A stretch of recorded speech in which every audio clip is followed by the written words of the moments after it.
Everybody has imposter syndrome. Everybody's afraid. Everybody has concerns. It's being able to overcome that. And that's why I always go back to the sports analogy, not because I'm, trying to be that dime a dozen speaker who brings everything back to their JV football years or anything like that. But it's because I think what I was taught in the ice rink and on the ball diamond growing up is fundamentally how I was able to have success in business and in theater and all these different things that I'd done along the way, because I knew life's a competition. If I never chase something that I'm convicted to chase or do, if I am on my deathbed one day and wonder what if, it will be the absolute biggest misery I could possibly have. I'd rather be sidelined trying to achieve greatness than watch greatness achieved and it only set on the sideline. Now introducing your host, Jacob Emery. This episode of the Iron and Infrastructure Podcast is brought to you by Unlocking Greatness with Jacob Emery, a coaching community built for those ready to become the strongest version of themselves. Weekly calls, proven playbooks, and a community built to grow. Greatness is not given, it's unlocked. Join us today at jacobemery.com or DM coach at jacobemery44 on all social media platforms. Welcome back to another edition of the Iron and Infrastructure Podcast. Ladies and gentlemen, today, the jack of all trades, the master of none, but man, is this guy interesting. Jon Minjoe. Jon Minjoe. Wait a minute, what? How many times have you been called Joe Minjoe because Joe's in your last name? Just about 100 times a day. When we had our first business that we started, we actually set up an email account, Joe Minjoe and Jon Minjoe, and I got way more email at the Joe Minjoe one just because people get it wrong. Hey, it sounds good, Joe Minjoe, I get it. Well, I think even maybe on your LinkedIn, you said not Joe after your name. Yeah. And I remember reading that, and I said your name back to my assistant from Superpowers. Shout out Superpowers. Let's go ahead and say that this show is brought to you by Superpowers today. My EA Dane, I said something to her, and I called you Joe. I was like, he put it in there, not Joe, and I just said it back. So I had to get a laugh out of that as we started out today. You, my friend, are very interesting. You have so many different areas of experimental input, trying something. You say that you are a jack of all trades, master of none, but really I think it's more about you are someone that likes to have fun and you like to encourage people to step out of the comfort zone. If I had a theme of you, that's what it would be. Break it down. Who is Jon Minjoe and what drives you to be so experimental in what you do? Man, my therapist would have a field day with that question. So open-ended. No, it's who am I has been something I have struggled with for years and years. It's very difficult just because I always have explored different things, gone different directions. I never woke up one day and said, I need to be this, and was singularly driven. Mm-hmm. And it took probably till the last 5-10 years that I started to embrace, well, no, let's keep taking this journey. Let's have fun with things. You only get to do this once. And so I think when it distills down to the end and somebody says, who are you? To me, it's just, can I be that guy who, whether it's with somebody I know, whether it's with a family member, a complete stranger, can I just bring a little joy, a little empathy to their life, make them feel heard, make them feel seen? Because I think with how fast things move, and I'm going to age myself, with social media and AI and all that, it is easy to leave things left unsaid or undone and so forth. And so I always try to go out of my way to just be that person who lends an ear and tries to be there for people and lifts them up. Being present in itself, the presence of mind right now, Jon, you have 100% of my attention. There's nothing else in my world going on right now. It took me years to be able to do that. Just being present is very difficult. I say this all the time, being present is a gift. I think that's why they call gifts presents, because it's so hard sometimes with the digital age, with AI, everything's accelerating so fast. What do you do to stay present in the moment and help other people do that as well? So first and foremost, I love the book Deep Work, Cal Newport. Just one of those things where when I read it, it really clicked with me how far I had gotten away from that. Because honestly, when I'm at my worst, I am completely distracted. I'm not present. I am not particularly polite or kind when I'm in a mood like that. And so I had to take a step back probably 6 years ago and say, am I really living up to those ideals? And I wasn't in any way living up to who I wanted to be or who I thought I was. And it all boiled down to that lack of presence. And so for me, it's about taking that beat and just thinking sometimes, especially when you're stressed or you're overwhelmed or there are a million distractions and notifications going on. I just take that beat and say, am I really here right now? And am I where I need to be? And maybe what I am working on, it really isn't what I need to be working on or who I'm with. And then I need to take action there pretty quickly. But it's all about just taking that beat, because I'm somebody who I move a million miles a minute. And so I just constantly have to remind myself, you got to pump the brakes sometimes and just really think through, am I actually enjoying this right now? Am I here for these people? Because especially when you're an outgoing guy like I am, if I am not 100% zoned in and present with somebody, they're going to know really fast. And, people's time's expensive. And so whether it's me or whether I'm with other people, I always say, if you're not going to be fully here for it, let's reschedule. Let's find another time to do it, because we're doing each other a disservice if we're not going to do that. So honestly, it's one of the things I've struggled with most in my life, but I think it's where I've made the most improvements in the last 5-6 years. That's amazing. Deep work. I just wrote that down. I'm going to have to read that book. I'm a huge educationer, like connoisseur. I didn't do good in school. I barely survived high school. I barely survived till 20 years old. Dead or in jail by 21 was my ceiling of success in high school, if that sets the stage for you. And so now I am a obsessed learner. I want to learn at all given times, sometimes to my own detriment, because I'm not retaining and implementing enough that I'm learning. But I appreciate the book reference, because I'm someone that just is obsessed about learning more and more. You're a comedian. Tell me a funny joke. What do you got? Tell me a funny joke. Come on. If I told you a funny joke on here, you get out of the podcast and you're like, that's not our scene here, man. No, everybody always wants to hear a joke. I am horrible at coming up with jokes on the fly, but what I am good at is putting together stories and putting together sets and everything for stand up. I got into it probably about 8-9 years ago now, and it was actually my girlfriend at the time, who is now my wife, bought me classes, stand up 101 basically. And I remember looking at her and saying, people can't teach you how to be funny. That's not how this works. And then I went into the class, and the first thing they said was, we can't teach you how to be funny. That's not how this works. And I said, okay, you've got my attention.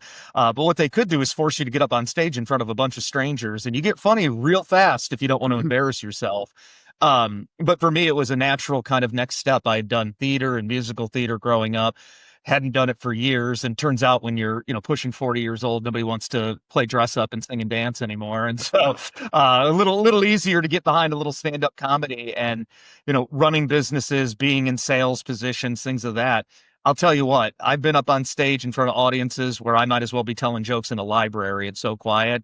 The next day, when some quote unquote powerful CEO wants to get on a call with me and, give me the business about something that's not going right, that feels like a cakewalk in comparison. And so it really is helpful just in day-to-day life to just be a little quicker on your feet, a little sharp on that, and willing to stand in front of a room that might not be on your side. But yeah, I've absolutely loved it. That's incredible. So telling a story, the art of storytelling, that ability to communicate a story, to retain an audience, and to actually get, what problem did you have? What story can you relate to that problem? And then what's your solution or the lesson that you implement? Just having a framework to tell a story, the ability to actually tell a story without going in circles and repeating yourself. I didn't understand how powerful it was until the last 2 years of podcasting, where I could tell certain people just knew how to get an audience captivated immediately. And I knew a lot that didn't, myself included. And so do you have a frame, or do you have a go-to tip for storytelling that the audience may be able to pick up and say, oh, wow, this is powerful? Well, the one thing when it comes specifically to stand up, and I'll explain how I think it translates, is there are a lot of incredible storytellers who think they're going to be great comedians, and they never make it because you're not a storyteller. You're a comedian. You have to tell a joke. And so I think a lot of times when you're just telling, a story with your buddies or your family, you can go on and on. And if it's an amusing presentation and it's an amusing topic, you're going to get people laughing and all that. Try that on stage. Sometimes you only have 5 minutes, 7 minutes, 10 minutes. there has to be a punchline. Yeah. A joke by definition is a setup and a reversal. You set expectations and then you go a different direction. And if you're not doing that fairly consistently throughout the story, you lose people pretty quick. And that might sound like, okay, that's very inside baseball about being a stand-up comedian. Where I think it translates, though, is like you, podcaster, business leader, when you're getting in front of a group, you always have to be mindful of, I might have this great story that I want to share, but what is the point and purpose of this story? And how do I continue to reaffirm that throughout that conversation? Because again, people's attention spans, not to go back and harp on AI and social media, if you're not constantly reinforcing and constantly getting to those tidbits consistently 30, 60-second, kind of segments, you're going to lose the overarching kind of point of what you're trying to say. And so I think that's the biggest thing I learned from it is you got to punctuate those stories along the way to remind people why they need to take that journey with you. It's so good. Attention spans are like 3-year-olds at best today, mine included. And on one of my coaching calls with my coach, Dan Martell, it was like a 3 to 4 second. If you don't hook the audience 3 or 4 seconds on social media, you're done. If you have a 90% retention rate and 3 to 4 seconds of any clip on social media, you are in like the top 0.1%. Mm-hmm.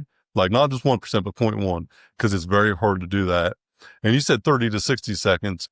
So you got to constantly hook and rehook and keep that audience captivated. I cannot imagine how difficult that has to be. It is a challenge, that's for sure. And I think that was what I discovered.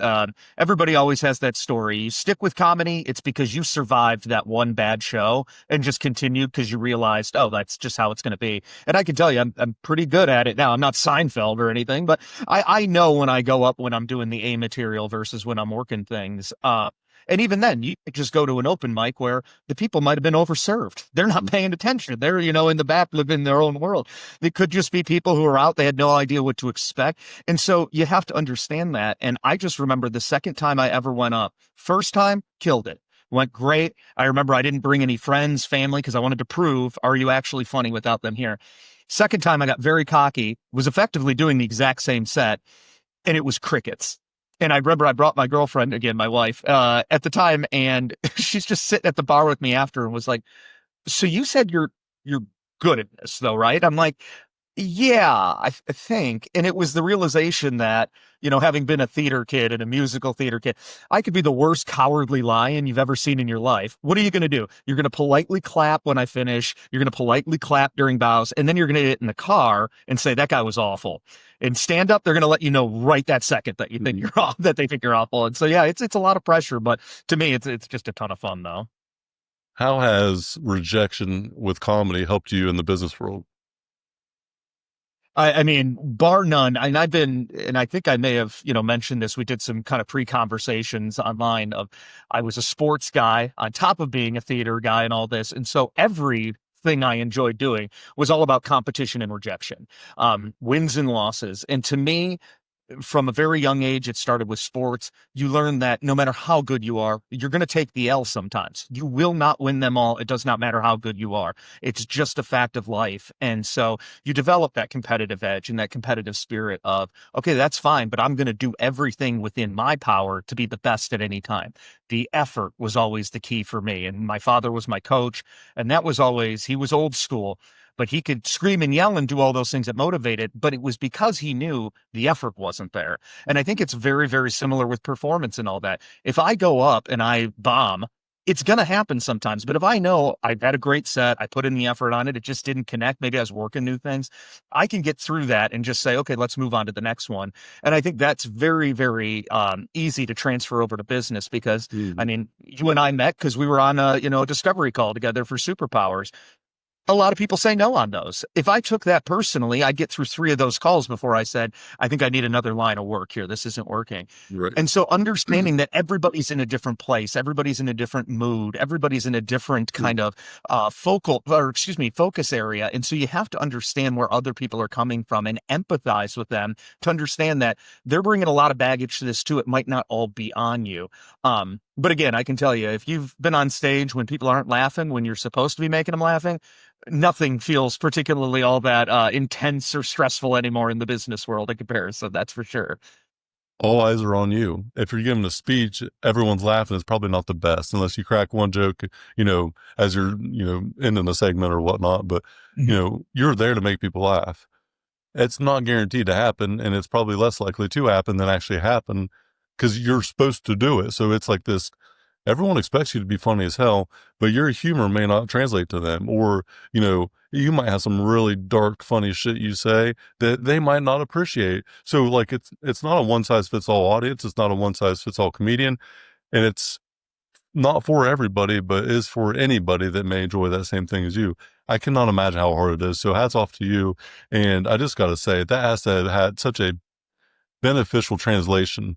And I'll second to what your dad said and what you're talking about. Effort is everything. Outcomes are not always the win or loss, because I've had a lot of time where I did put the work in and I had a good outcome, and I put everything into things and still got my ass handed to me. So I try to focus on the effort I put in. Could I have done anything different or better? And not so much the outcome sometimes. I mean, that's the way to look at life. At least for me anyway, that's where I've had experience. Because like you said, I mean, gosh, let's rewind a few years to COVID. There were businesses that were doing every single thing correct. They were doing everything right. And then that happened, and it doesn't matter how well prepared you were. That was completely outside of your control. And some people learned the wrong lessons from that. Well, I can cut corners, mate, because you just never know. No, were you putting in the effort? Were you doing it the right way? It will come back, but you got to do that. And so, yeah, 100%. I think the effort side of things was always drilled into me early as a kid, and even to this day, I can hear my mom and my dad in my head sometimes when I'm sitting at the thing, like, you giving it 100% right now? Or are you like, sorry, mom and dad, I'm trying my best. I'll work harder. And that's the thing. It's, one of my core values in my coaching program, it's win or learn. I don't ever look at a loss as an actual loss. I learn from whatever happened if I didn't get the desired outcome with that win, and I learn from it and try not to let it happen again. And so we're going to get knocked down. We're going to get knocked down a lot. Life is hard regardless of what you try to do. So I always tell people, live it on your terms, follow your dream, chase your dream. Your dream is like your fingerprint, John. You only have one dream for yourself, and no one else's dream can be as big as yours for you. And just live out your dream. And I think that most people in society, probably today more than ever, don't have a true understanding or, self-worth to live out their own dream. It's a beautiful way of putting it with the fingerprint. 100% agree. And yeah, I think so many people live their lives terrified. And honestly, I'm pointing my finger at myself just as much as anybody else. It's easy to like you said, to get on these and tell all the stories about our wins and our successes and the overnight successes that, took 17 years to build and things of that. But the fact of the matter is, everybody has imposter syndrome. Everybody's afraid. Everybody has concerns. It's being able to overcome that. And that's why I always go back to the sports analogies, not because I'm, trying to be that dime a dozen speaker who brings everything back to their JV football years or anything like that. But it's because I think what I was taught in the ice rink and on the ball diamond growing up is fundamentally how I was able to have success in business and in theater and all these different things that I've done along the way, because I knew life's a competition. And like you said, you're going to get down, you're going to take your beatings sometimes, but can you get back up and can you keep moving forward? And I find that a lot of people, and oftentimes, not to drag on anybody, people who have never played sports or like been in those team environments, I listen to them when they come out of an interview and I'll hear things like, I'm probably not going to get that one. I wasn't very good. And there was a lot of other people there seemed great. I'm like, what are you talking about? I could interview for president of the United States right now, and I would come out of that interview and be like, I nailed it. I think I got this thing. You have to go in there and present and be somebody who has that competitive spirit. So yeah, I love the way you put that, because otherwise those dreams, they're going to die on the vine real fast. And then all of a sudden the clock's ticking and you get into your 40s, 50s, 60s, 70s, and what you wanted to do is gone. And now you got to figure out what the next chapter looks like. And are you going to have the courage and the commitment to do it then? If I never chase something that I'm convicted to chase or do, if I am on my deathbed one day and wonder what if, it will be the absolute biggest misery I could possibly have. I will never have something that I know inside, like truly know this will, this thing is what I need to do. This podcast, I had a conviction for it. And I can tell you that I was the last likely person to ever have a podcast. And it's laughable to look back at 2 years and say, wow, I'm almost 200 episodes in. I'm meeting amazing humans like yourself. I've had all these like network expansions because of this thing. I would have never been able to grasp the last 2 years when I first started and understand the value that would have created. I just had a conviction for whatever reason. I couldn't let it go. I just could not live with myself if I said, I don't know, because I knew. And what you commit to in private when you know what needs to be done becomes one of the most rewarding or most detrimental things possible. And back to what you said, how you view things is how you do things. Whether you think you can or you think you can't, you're right. Henry Ford quoted that. And I live by that quote because if I don't think I'm going to be able to do it, I've already predetermined the outcome. Mhm. Yeah, and that's I love the Henry Ford quote there too. I'll follow up with another one that has helped me. And that is I'm a huge historian. That was my studies back in the day. And I've been going through presidential biographies for the last 2.5 years. I just finished Bush Senior, so I'm almost at the end of the line here. But one of the most fascinating kind of duos in American history to me was Ulysses S. Grant and Abraham Lincoln. You study them on their own, and obviously they're two of the most fascinating men in history, regardless. How they made each other better and how they understood each other, I think is fascinating. And one of the things that always jumps to mind is when the war started, Grant's some nobody out west, trying to fight his battles. The generals in DC are doing nothing at best, maybe sympathetic with the South at worst. And uh, Lincoln brings them all together, says, what do we need to be doing? This Grant guy out there seems to be fighting, he seems to be getting it done. And they all say, well, this guy's a drunk. He doesn't know what he's doing. He's, some hillbilly from out there. And he explodes at these people and says, Grant fights, period. And he says, I just need somebody who will do it, who will fight. And it's such a simple quote, but out of context, when you think about what happened when he then brought Grant to the forefront of the leadership there, they just needed to take that battle forward. And to me, I have that quote sitting on my thing, Grant fights, just because for me, sometimes the reason we stall out, the reason we don't take that step is it's that fear. It's very, very comfortable to just maintain a defensive position. We're just going to sit here and idle and, hey, it's not broke, don't fix it. Can we get off the schneid and actually start moving forward again and start doing this? And so that's always been a huge one for me because, again, out of context. So he just said Grant fights. Okay, cool, John. That doesn't make any sense. I'm like, well, put it in the context of what happens next. And the entire movement of American history has changed for the better as a result. And so always one that jumped out at me. Theodore Roosevelt, the man in the arena, is my all-time probably favorite quote. And because of that fear factor. And so the last, I've been in business 6 years. 2019 in May, we closed on our pipeline. And now I have, I think, 5 businesses, total of interest where some I'm a shareholder, just help the startup, just a, small shareholder in another. My main business being on our pipeline where I spend the majority of my time, and then, the Iron Infrastructure LLC. And, I took on a lot before I had any capacity for it, any understanding of what the hell I was doing. But I had that conviction, and I'm a fucking fighter, John. Like, you're going to have to kill me to get me to stop. My life motto now is persistent patience, because I am persistent in my pursuit. I am a fucking dog. I am relentless. You're going to kill me to stop me unless I want to stop. But I'm patient with the outcome because I've learned the hard way about forcing outcomes. And it doesn't mean my persistence is any lower. It just means that there's a natural progress through certain things that take time. And now I have a better understanding of that, whether it's just getting up after being knocked down so many times or the natural maturity in business. I'm patient with the outcome, but it doesn't mean I'm not persistent still in that pursuit. And I've realized that it's really hard to get in that arena sometimes. And it's really hard to stand up and fight sometimes. And when you do, though, the confidence that you were seeking for, what you're searching for, when you are in that pursuit, a lot of time it comes from just standing back up and keep going. Because so many people don't stand up and don't fight. Well, and we live in a day and age where people have a vested interest to make a lot of money by not getting in the arena, but telling us how bad the people in the arena are or how they would have done it differently. It's always one of my favorite things I would hear on client calls back in the day when we were working in politics. You'd have these people who sat in the background, never said a word, and then they would just chime in at the end and say something like, yeah, I would have done it the same way, or I would have done it differently. Do you have anything else you'd like to add? Or thank you so much for that elaborating analysis there. Wow, well, that's really, really special. But no, I think it's 100% true. If you can't get up there and get into the arena and fight, you're never going to know your limitations. You're never going to know what you're capable of. And if we're going historical quote for historical quote here, right around the corner, I have a hand painted. It's Churchill's "Never Surrender" speech. Churchill is my favorite leader of all time.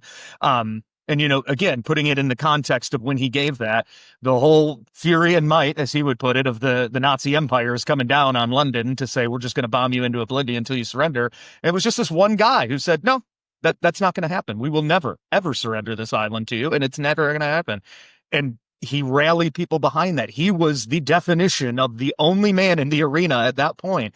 And so, to me, I've learned so much through historical documentation and books and things, way more than I've learned from business books, because a lot of times, I mean, obviously there are the people who are the Steve Jobs of the world and they wrote a book and everything. Okay, that's a first person. But a lot of times it's just some guy who's not in the arena who's like, oh, here's the top 10 ways that you need to sell, or, the keys to being an empathetic leader. And I just roll my eyes and say, who are you though? You have a PhD at XYZ. I'm impressed. Don't get me wrong. But what have you done to justify you being the one telling me, well, you're doing it wrong, you should do it that way? So I 100% agree. Get in the arena. It's not the critic that counts. And I have been criticized by someone in the fans my entire life. And I used to say it goes in one ear, out the other.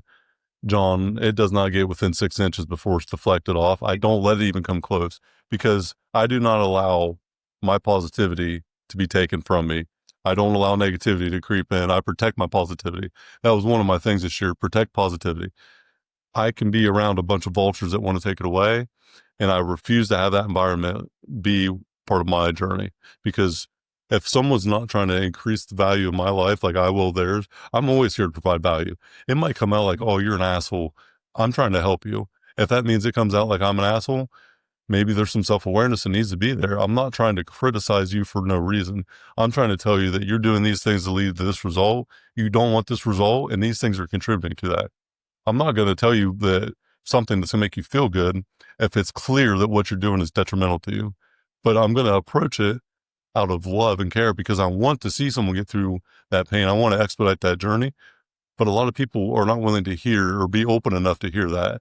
And it's been interesting to understand what openness is and what honesty is.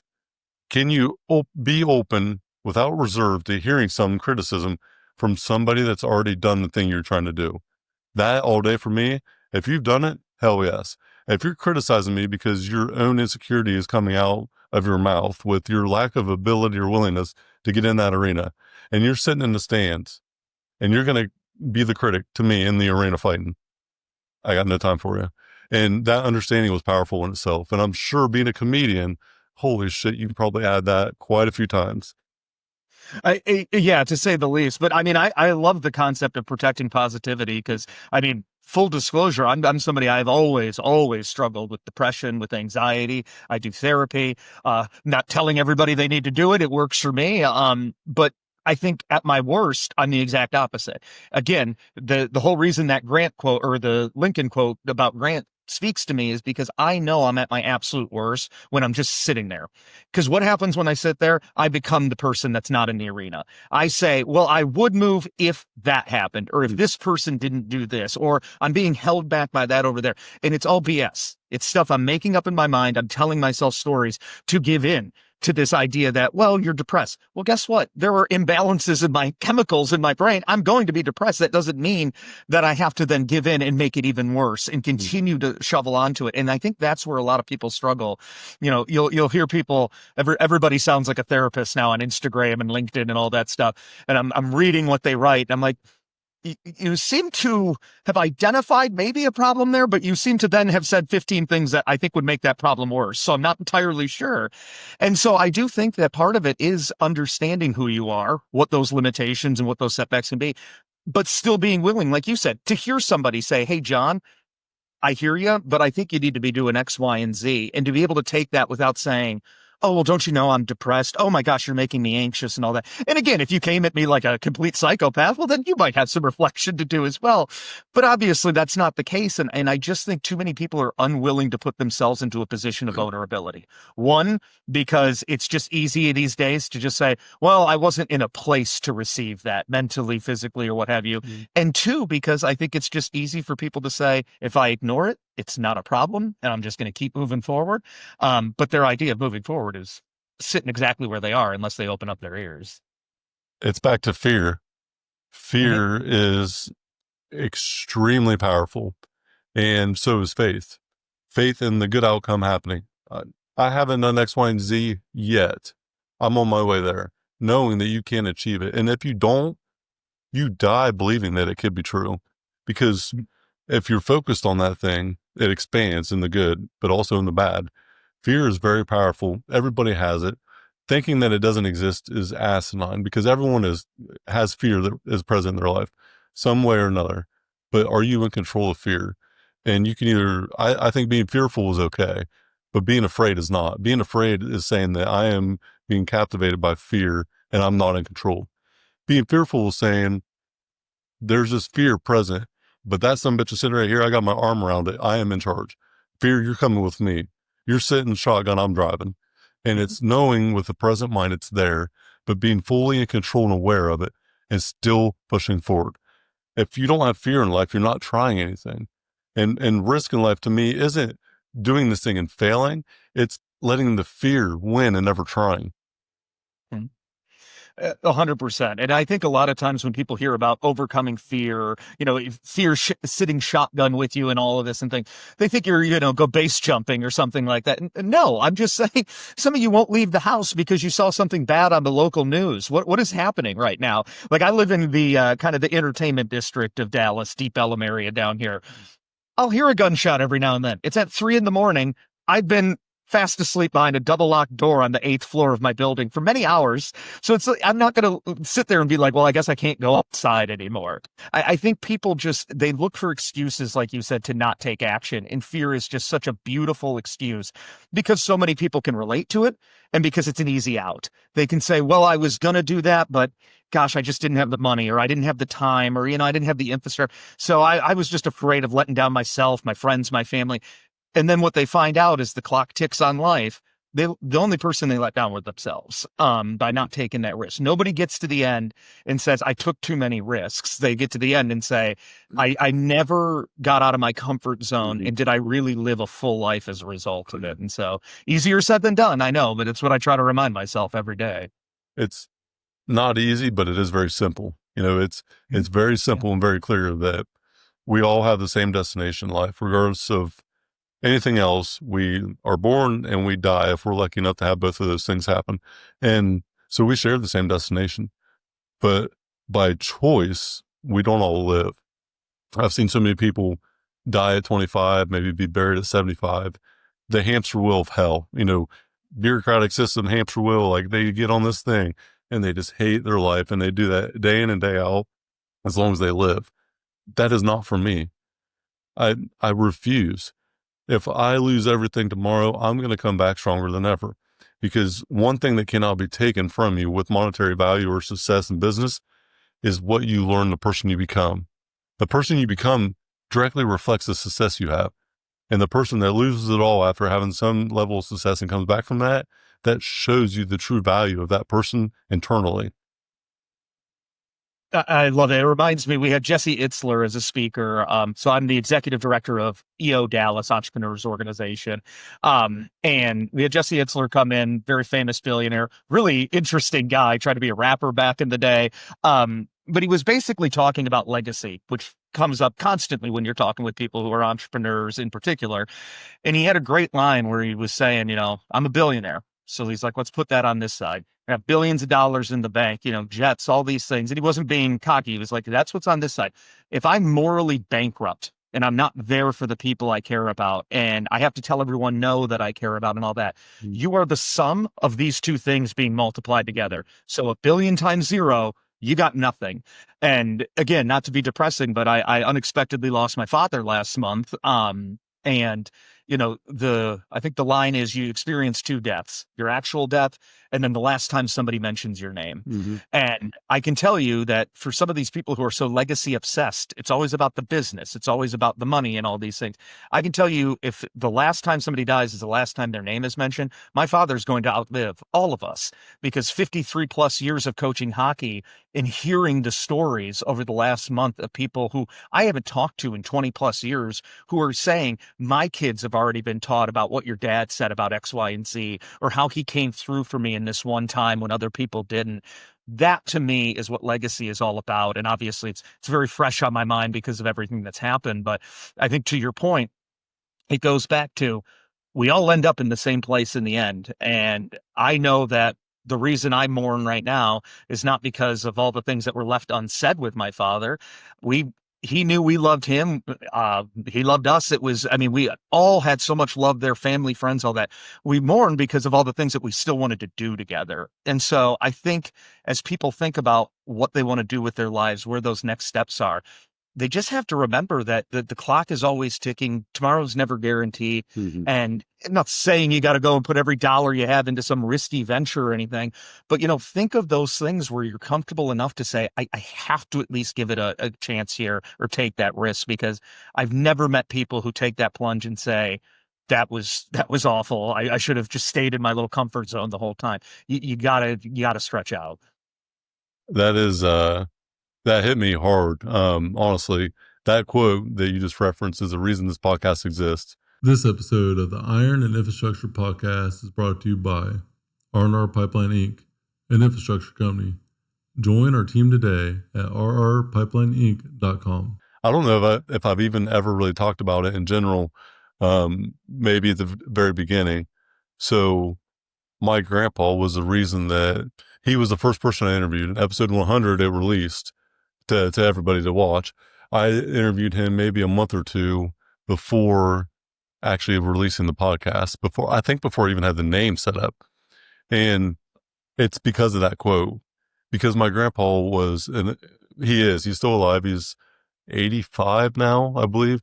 Such an incredible human. And on the actual introduction of the show, he is the one that introduces me as the host. And so he was the most influential person in my life growing up. And it took me a long time as I got older to realize the magnitude of that. And he's been a man of faith his whole life. He's been a leader in his church, 50, 60 years, like his whole life, basically. The most incredible human I've ever met. And his foundational principles that he instilled in me have allowed me to become the person I am today through the thick and thin of hardship. But you die twice. The first time is when you're buried, and the second time is the last time somebody says your name. That quote is the exact reason why this show exists today, because I could not live with myself had I not got to share his story. And when I interviewed him, it was the most surreal hour of time that I've ever had. It was like a memory that I was living in that current moment. And I go back and watch that every once in a while and just think, my God, I'm so glad I got to capture that, because that moment was so powerful for me. And him being able to introduce me as the host, something that I could never put value on as far as monetary value, as far as memory. It is the most incredible feat for myself in this show. That's the reason why 200 episodes are going to be released in 2 years. For no other reason than that 1 hour of time, this whole entire thing of 200 episodes, hours and hours of pain and screwing everything up and bad this, bad that, not knowing what the hell I'm doing, it was all worth it for that 1 hour. Oh, that is amazing. And yeah, my grandfather was old World War II Marine. We lost him when I was in college, but similarly was my hero, was somebody who just really kind of got me out of my comfort zone and really kind of took me under his wing when I was younger, and was just kind of the nerdy kid trying to find my way and all that stuff. And likewise with my dad. The funniest story I ever tell about my dad, it's not particularly funny out of context, but coached hockey his whole life. I'd been playing hockey and I was good. It doesn't look like it anymore. And I remember all of a sudden I started doing theater and I was like, I think I might be just as good at this, and I think I like it more. And so I had to sit down, Mr. Hockey coach, and be like, "Hey, Dad, I think I want to act and sing and dance. And you can imagine how that conversation might go with a lot of fathers there. With my dad, I mean, just deadpan response was, all right, well, you pretty good at it. I was like, I think so. He's like, are you going to give it your all? You going to, put 100% behind it? I was like, well, yeah, obviously. That was it.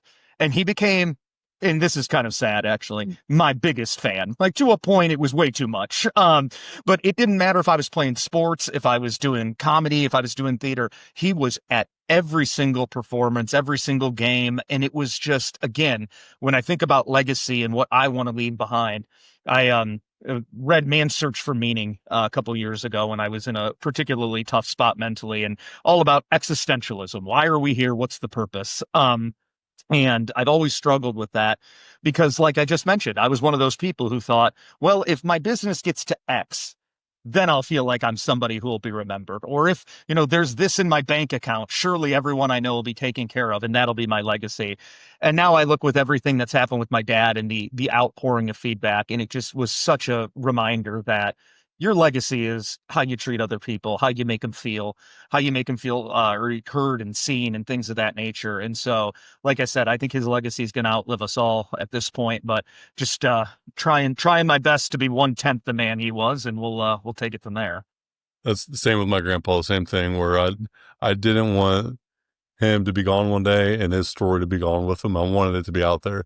And even if it's 1 hour of an episode and some behind the scenes clips that I have, his legacy can carry on forever because of that, because it's not going anywhere with the digital age. So I'll continue to try to, speak his thoughts that he found, put in me foundationally into existence. And then I'll always try to continue to do that. We have all achieved things that we said would make us happy. We've achieved things that we said, oh, once I get this, I'll be happy. I spent from 18 to 30, I said R&R Pipeline ownership would make me happy. That's the almighty holy grail, Mount Everest. And I talk about this all the time. I've found this thing that I wanted to go chase. Dead in jail by 21, graduated high school at 18, barely, go into the workforce, $9 an hour with a shovel in my hand. From 18 to 20, I was on track to be dead in jail by 21.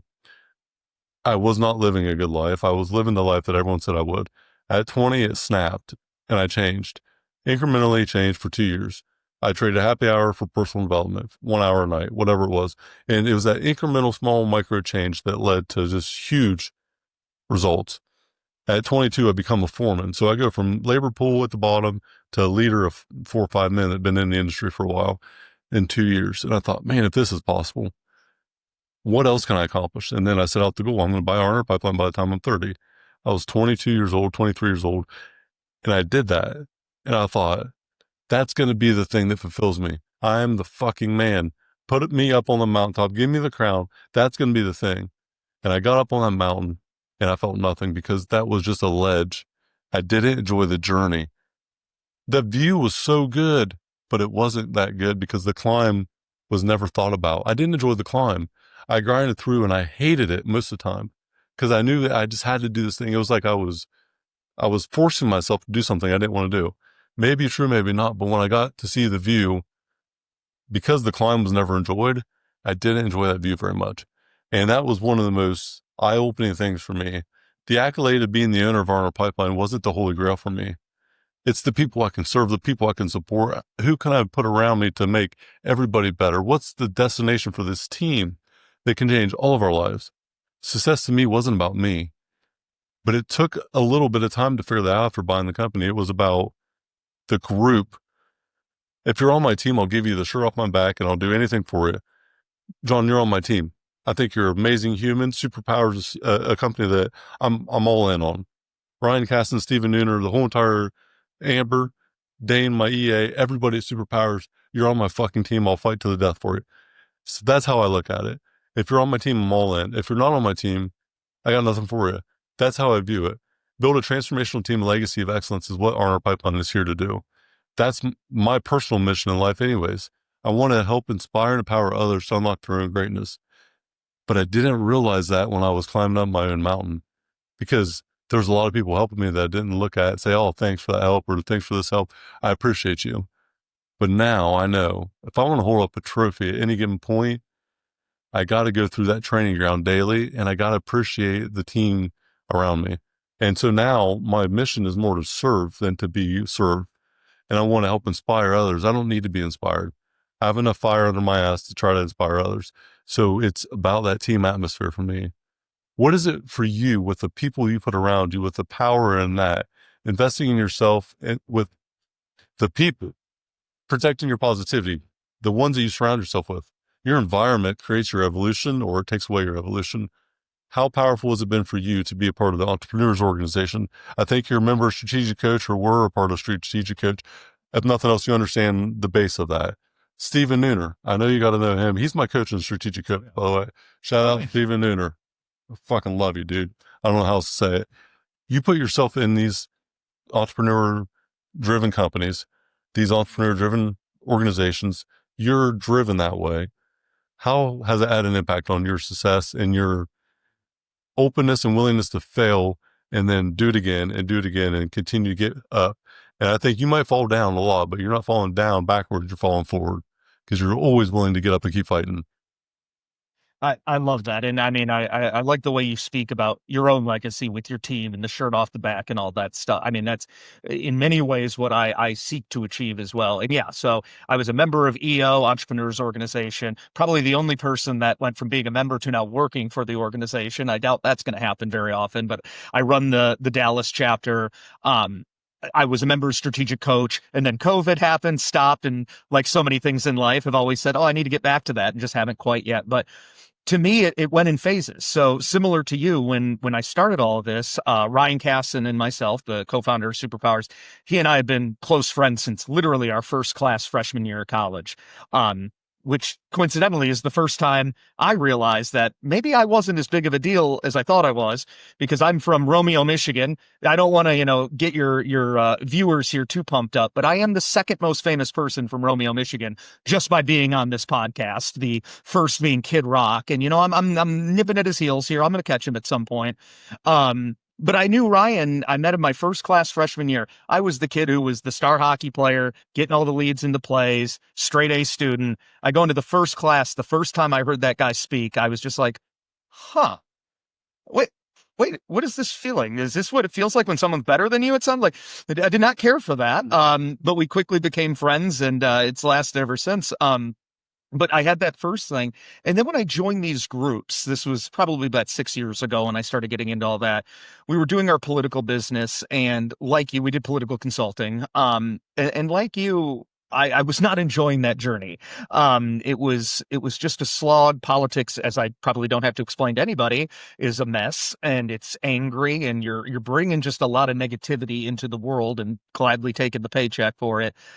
And so I got into these groups and, the usual imposter syndrome. I don't belong here. These people are better than me. You go in looking for what? The secret sauce. Mm-hmm. Obviously, they have more money in the account. They have more people on the team. They must have it all together. And no, the greatest thing I ever learned in any of those organizations, nobody has it figured out. Nobody has their shit together.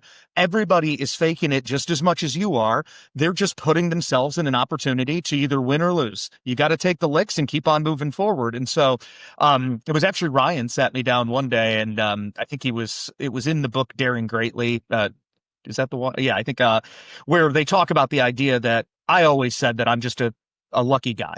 I've all throughout my life, I feel like every success I had is just, it's lucky. And he kind of helped me reframe that as, did you just put yourself in really great positions to be lucky? And I try to remind myself of that, because as I've gone into EO events and into strategic coach things, you hear these stories. And as the people start peeling back the layers, all of a sudden, like I said, their overnight success story suddenly took 15 years, and they filed for bankruptcy twice. They've been through a divorce, and you're like, wait a minute, hold on. But they kept getting up and they kept going back to work and trying to figure it out. And so that's when I realized that my upbringing was very blue collar. I didn't have an entrepreneurial bone in my body. I never thought this would be my kind of my path through life. But I understood that my superpower was twofold: empathy You can put me in a group of people. I'm going to care deeply about them, and I'm going to help get them what they need to be successful. That kind of coach's kid mentality. And then the second part of it is you're just not going to outwork me. I am a blue collar guy. I can sit there and I can hammer through the most mundane work needed. Speaking of, shout out to Superpowers, Rika, my assistant, thank God, handles a lot of that now. But when push comes to shove, if all of a sudden I need to, go through 100 Excel files today and just do it all myself, I'm just going to do it. This is not a big deal to me. And so I think the biggest thing you learn in any of these organizations or from any of these books about business and all that, how do you apply it to you? Because I think a lot of people will go in and they're thinking about the Elon Musk of the world or the Steve Jobs of the world, and they want to be that because they see that as the ideal, which is fine, have your heroes and all that. But I'm never going to be Elon Musk or Steve Jobs, and frankly, I do not care to be either one of them. I got to figure out what's going to work for me. And so I always laugh with people. My dad used to tell me, if you're going to play hockey at a high level, you're never going to be the guy who's the starting center who goes out there and scores 60 goals a year. You do not have that talent set. But could you be a guy who's a fourth line winger, goes out there for 6.5 minutes a game, raises absolute hell, and scores and sets the tone for the game 100%? And as ridiculous as it seems, that's what I always keep in mind when I'm reading books, when I'm at these events. How do I bring this back to my own unique abilities? Because it's so easy, as you pointed out, to read and learn and take all these things. But what did you put into practice? What did you actually utilize? And 90% of the time, people say, well, nothing really. Or maybe they took it and I'm like, well, you said you hired somebody. I think you were probably going to do some hiring along the way. So I'm not entirely sure you took that. Yeah. And so I do think that that's the biggest thing is you can't be overwhelmed in those groups, feel like you don't belong because everyone feels it. You just got to go in there and understand like anything else in life. What am I going to get from this? What do I need to make this valuable? Whether it's relationships, entrepreneurial groups, etc. And I think if you take that mindset into it, it becomes a lot easier to bring actionable insights out of it. So incredibly powerful. It truly is. First of all, I'm a Buckeye. I'm from Ohio. I am the biggest Buckeye fan by. You're breaking up. I think I need to get out of here. We don't give a damn for the whole state of Michigan. So you being the second biggest, famous person in Michigan, I don't give a shit. I am a Buckeye through and through. Go Buckeyes. Anyways, fair enough. I will say this. I don't know if you know Ryan Henry. So Ryan Henry was our EOS implementer for a couple of years. He's still a good friend of mine. I have the utmost respect for him. And we used to go up to his room and for our quarterlies and our annuals. We did that for about 2 years. Shout out Ryan Henry. I love the guy. Damn it, he got me to Michigan for the first time ever. And even though we're still the champs, we'll let that one rest. So I will say this. It's been fun going up there, seeing him. He's a Sparty anyway, so nonetheless, Jeff Henry, Ryan Henry, shout out to you guys. But fuck everybody in Michigan other than that. I like you now, John. I'll let you slide in because you're in Texas right now. Well, my mom, who's all of about 4'10" on her best day, she's gonna be coming for you now, and she throws a mean left, so be careful. Hey, tell her to stay away from my kneecaps. I can't handle it blowing out me again. Blue collar roots. Man, you're hitting the vibes on me as a person. Blue collar roots, blue collar person is what I am. It might not look like it today, but that is me through and through. My jeans used to tuck into my boots every day. I used to come home covered in mud, working my ass off, sweaty, nasty, stinky, every day for 8-10 years. I am blue collar through and through. I have raced motocross. I rebuilt cars. There is nothing that dirt, mud, grease I have not done. Now, that narrative was probably kind of out there that it's not to be true, but I promise you, I've rebuilt Jeeps and cars. I've painted. I've done everything you can imagine from engines and soundproofing cars. I've done it. Trust me. I grew up in the back of the 70s Chevelle with a big block in it, about 700 horsepower. I know my way around an engine or two. So that's my root, my foundation. That gave me the determination and grit to know I can be somebody. It wasn't because of what the narrative was of that industry and that person. It was because of the work ethic that instilled in me. Through and through, that's who I am. I'm a pipeliner. I'm not ashamed of it. I'm proud of it. I have always been and always will be a blue collar individual. I'm into media now. I'm into these other things, but that root doesn't go away. That foundation doesn't go away. And it instills the ability to overcome and persevere through a lot. So I'm glad you mentioned that because that's where I was going next. The blue collar foundation gives you the grit. It gives you the callous hands, the broken back, the determination to get up when you have been broken, fall forward, and not ever fucking quit, John. We're never going to stop unless we die. And if we die, it doesn't matter because we're still going to be fighting even to our last breath. That's who we are. Grant never stops fighting, right? I forget the exact quote, but that quote, that hit hard because it's true. That comes from blue collar work ethic. That comes from that grit and determination. It's hard to stop somebody that doesn't fear death, doesn't fear anything except for achievement of what they want to do. We rarely meet people like that. It's rare to find someone that has that determination to overcome anything. And you cannot break the mold if you cannot break through barriers. These barriers in our life are nothing more than a stepping stone. If you're climbing a ladder and a step's missing, are you going to stop and turn back around? Or are you going to climb through? Or are you going to jump over? Are you going to get through that step that's missing? The hole in that step, if you fall through, it might be death. But it doesn't mean you don't jump over it to keep going and find out. And I think it's a superpower that a lot of non-blue collar foundational, individuals don't have because that grit is hard to come by. It's hell. You go get the grit through hell. And if you're going through hell, why would you stop there? I think that's what it's all about, is finding out what your actual capacity is when you expand. Our ability to expand is at our extremities. What's the most extreme thing you've ever done? And then can you go another 20%, 30%? Mentally, we shut down before we physically shut down. You look at Goggins or any of the people that now are outspoken about, I ran 20 miles on broken legs. I did this, I did that. Our brain is the driver of our being. And that comes from that blue collar root. I truly believe that. How does that translate for you into fitness? You've been an athlete your whole life. I'm an iron addict. Iron infrastructure comes from the iron created my personal and professional infrastructure, from running heavy equipment to being a fat ass. John, my two biggest fears in life, I don't know if you know this or not, but my two biggest fears in life were having my shirt off in front of other people and being in the spotlight. So being on camera, putting my hand up in class in school terrified me. And up until probably 5 years ago, maybe 4 years ago, it still terrified me. I went on my first podcast, I think 3 years ago. I had to give a speech in 2023 to everyone at R&R Pipeline as the visionary. I was doing a state of the company address and I was doing our rollout of EOS. I was fucking terrified. It scared the shit out of me. I over prepared so much that I was on autopilot because there was no way I could forget it, what I was saying, because I prepared so much, so long, so hard. The preparation created the ability to not fail. But how has the blue collar root for you, that work ethic, being an athlete, transitioned into later in life where fitness is harder when you get older? I'm 36. I'll be 37 in a couple months, but this has been a non-negotiable for me. What does fitness look like for you today? What does health look like for you today?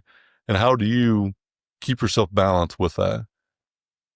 Well, judging by my multiple chins, it looks like I need to be doing more of it. But no, it's been very front and center for me. I've always been somebody who despite current appearance, I just have to be moving, and I have to find that kind of physical release, because otherwise you sit around all day long, you work remotely, things like that. And it's just all of a sudden, we all know how hard it is to lose 5-10 pounds. And especially I just turned 40 in December. I can assure you I can gain 5-10 pounds in about a week if I'm not moving and going through. And so it was always athletic for me. So because I was a hockey player, because I was a baseball player and all that, you had to get into the weight room. You had to do X, Y, and Z. It was a box to check. And I think over the last 5 years or so, I kind of let myself really get way too big during COVID, as so many of us did. And, my dad had multiple heart attacks. His parents had heart attacks. I'd been overweight. And it just got to a point where I know that there is a an athlete in there, how do we re-engage and unlock? And it's actually been kind of an amusing journey here. I go to a trainer twice a week, a gentleman named Chris Tecco, phenomenal guy, but he's very much like the last time I was in a gym religiously, like I am now, was 20 years ago. What do? You go pick up the weight, you lift the weight, you put the weight back. You go on the bench, you lift the weight, you put the weight back.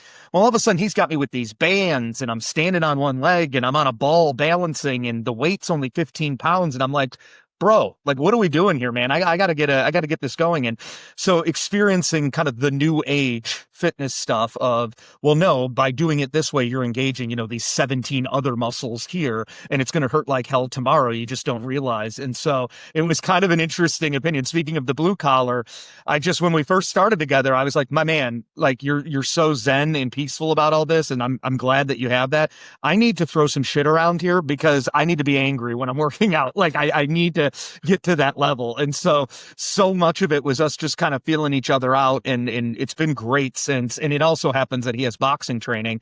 I had to learn how to box when I was younger because I was a hockey player, got to be able to defend yourself. And I've always enjoyed the sweet science, as they call it. And so we'll box usually once every few weeks as well and do that. Speaking of just letting out the aggression, literally, getting your hands dirty, banging up your hands and everything like that. But I think more than anything for me, you were kind of saying your mind gives up before your body does more often than not.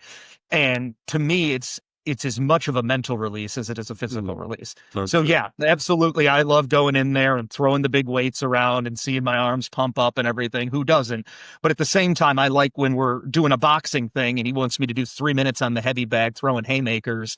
And after about a minute, I'm like, oh boy, okay, well, we are in trouble here. Well, we better plow through it because we got another 3 minutes after that one. And so, to me, it's good training for life. You show up, you're consistent, even when things aren't going, oh, I don't feel well. Oh, my knee hurts. Oh, there's always a million excuses like anything else. Show up, put in the time.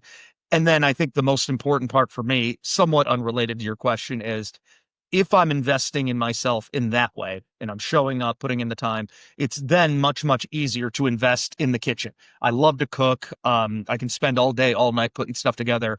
But am I going to put together the 20,000 calorie meal after I've been to my trainer that day? Or am I actually going to be halfway smart about it if I'm doing it? And so it's helped me synergize kind of both of those sides of things. And so, yeah, that's kind of how I look at it. But if I miss a week or two, it's tough because at this point it just feels good when you're there. It works. This is the one thing that people are like, I don't know how you do it. So in general, Monday through Friday, I wake up at 2:50 a.m. I am at the gym by 3:30 a.m. I train normally from 3:30, 3:45 to 5 a.m., 4:30. I do about an hour of actual training a day, maybe 45 minutes even. I've been doing this for a long time, like consistently. A couple years ago, my focus was, can I bench 450 pounds? Like, I was about I did a powerlifting meet. Like, I was in that zone. Now I'm doing what we call the pump 30s. Corey Gregory is a lifelong mentor of mine. He's the one that asked me a question, what the hell are you doing with your life? At 20 years old, he asked me that question. That was the defining moment for me. It turned everything around. Now we're business partners in two businesses. And he's my homie, like my best friend. He's the one that kind of pushed me into starting a podcast. He's been in that space for a while. Corey G Fitness, his app, his training is second to none. He founded Muscle Farm years ago. Now it's Max Effort Muscle. Like, he is a OG fitness trainer from the early 90s before there was any internet. Like, he was a personal trainer that started out at the very, very beginning stages. We trained together at 4 a.m. 4 a.m. crew is what it's called, old school gym. And I could not imagine missing a day of working out regardless how I feel. Me feeling a certain way is irrelevant. Fuck your feelings, follow the plan. We are more likely to give ourselves excuses if we allow our feelings to determine our outcomes, determine our decisions that we do. I don't feel like training probably 90% of the time. Like, if I had a choice, yeah, I'll look the same, feel the same, everything's good. I wake up at 7 a.m. or I wake up at 3 a.m. Well, obviously you're going to pick the latter at 7 a.m. I'm not going to wake up at 3 a.m. by choice, but by choosing to do that, I wake up and I go do the thing I need to do to become the best version of myself. The mental part that you mentioned, the boxing. I've had boxing coach, kickboxing coach, jiu-jitsu. My daughter's in jiu-jitsu. Like, I am avid about learning how to defend yourself and doing something hard. I've raced motocross. I play basketball, football. Like, I've tried. Your entrepreneurship journey is about like my attempting to be an athlete. I am not athletic by nature. I am the most unathletic person you're naturally probably ever going to meet. Like, I have no genetic ability whatsoever to be an athlete. I'm slow with heavy feet and top heavy. Like, that's always been me. But I am determined to be a better version of myself every day. And so I took that adversity at 13 years old, being overweight, being fat, and like that never went away. That was still forever. That was a thing for me. But that adversity is the reason that I am addicted to being the best version of myself. It's for me first, but only so I can serve the others and on my team the best way I can by being the best version of myself. Because if I let what I feel that day determine what I do, I'm not going to show up for everyone else the right way or myself. I do it because I don't give myself another choice. It's my lifestyle now. It's like an unconscious thought today as compared to when I was a kid or when I was younger. Mm-hmm. I was overweight and I was bullied. I was beat the shit out of me for like I was fat, like I was lazy and fat, and that's true. And because I know that now, it will never be true again because I am unwilling to allow that to be a reality. Adversity creates so many accomplishments in life if you take it head on. And the weight room, dude, how you view yourself, the amount of self-worth you have directly is determined, I think, by the amount of work you're willing to do on you as an individual. Externally, people see our transformation. Internally, though, they really don't.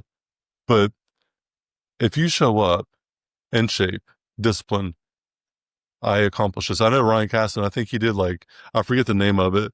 It's like a 100-mile bike ride. You know, he's talking about doing a tough 100 or something. Yeah, yeah. I mean, he's incredible on a bike. Yeah. Yeah. So I've talked to him. He was on the show a long time ago, and like he talked about this crazy shit he does. Fitness for me is more about how are you taking care of yourself to serve everyone else on your team by serving you first. And so I'm a weightlifter. You know, like a couple years ago, I was worried about how much I can bench press and how much I can squat and deadlift. I'm lifting for strength. Now I'm not, but I'm lifting for me to be better than I was yesterday and continue to push forward. It's a relentless pursuit. I couldn't quit if I wanted to. It's something that I cannot give up. Your self-worth, I think, really is showcased by how you treat yourself day in, day out. Are you doing the things to put you first in situations to give the best you to everyone else? It is so mental, though. What you said about the mental part of it is so true. There's so many days I don't want to show up and do it. But I've never regretted showing up and working out, even if it was not the best workout or whatever. It's better than the one that I didn't get in. And just showing up some days is a win. Amen. And I mean, and again, harkening back, I know that my body has less serotonin in it, happy juice, basically, than most people. It's just a fact. And you could take every medication in the world to help with depression and anxiety and that. But I can tell you what's going to make me real depressed if I stop working out and all of a sudden I'm 240 pounds again at 5'9" on my best day. It's not a great look unless you're a third down power back in the NFL. And so it's really about, again, we can make excuses and say, well, because I don't feel great, I'm not going to do it. And then all of a sudden a week goes by and that excuse becomes easier, a month. Well, now I don't feel good. And I know it's going to be harder if I do it. Weight keeps ticking up. You're not showing up for people in the office the way you want to be doing it. So yeah, like you said, it's a completely vicious cycle and it's all self-propagated. I refuse to believe this idea that you are just in such a way that you just can't do it. And I've been through some dark periods with my own mental health and stuff. You have that option. You get to be the one to decide, am I getting out of bed today and am I going to make the tough calls on this? And again, I say it very confidently now. Those days I might have rolled out of bed and might have shown up 3.5 hours late to the gym for a 10-minute workout, but damn it, I did it. And that's, I think, the most important thing. And so I'm midway through getting back into, after the month I spent up in Michigan with everything with my father there. but I look forward to those days when I know I'm at the gym, when I know I'm going to just be able to put in that time, because I just know if I wasn't, I'd be on this call like this with you, and I would just be thinking, I want to be anywhere else right now because I just am not in a great headspace about it. And so it's been super, super important.